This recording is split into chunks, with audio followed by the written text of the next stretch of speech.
মই দোকানত আছিলো, চাহ খাবৰ কাৰণে ঘৰত আহিলো। আহি জাষ্ট পাওঁতে দেখা পালো যে 5 ল'ৰা মোৰ গাড়ীৰ হৰণ মানে মোৰ বাইকৰ হৰণটো শুনি দৌৰি মানে বাহিৰত ওলাইছো। মই যেতিয়া বাধা দিলো, মোক মানে এটেক কৰিছে এফালে, গোটেইফালে ইয়াত মাৰিছে। মোৰ ৰিপাৰ্কেশ্যন মই এটাক মাৰিলো, মুখত মাৰিলো, এটাক ধৰিব পাৰিলো আৰু ধৰি ৰাখিলো। যেতিয়া মই এটাক ধৰিছো, বাকী দুটা মানে মোক মানে সিহঁতক মানে তাক ওলাবৰ কাৰণে চেষ্টা কৰিছে। তাৰপিছত নোৱাৰাত মানে সিহঁতি পলাই গ'ল। মই মোৰ মা দেউতা আছিলে ঘৰত, আৰু কোন নাছিল ঘৰত। মা দেউতা অকলে আছিল। ইহঁতি যেতিয়া মই এটাক ধৰিলো, তাৰ হাতত টেপ আছে, মানে মুখত মৰা টেপ চেপ যে থাকে আজিকালি প্লাষ্টিকৰ টেপ, সিহঁতে টেপ চেপ চব আছিলে। মুখত মাস্ক পিন্ধা আছিলে, গোটেইকেইটা মুখত মাস্ক পিন্ধি আছিল। 6জন আছিল, 6জনে একেলগত মোক এটেক কৰিছে।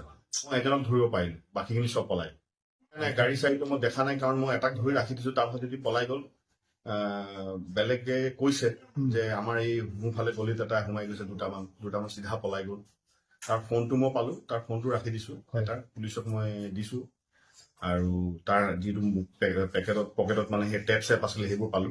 সেইবোৰ চব মই পুলিচক হেণ্ড অভাৰ কৰিছো গধূলি 5:30-6টা সময়ত।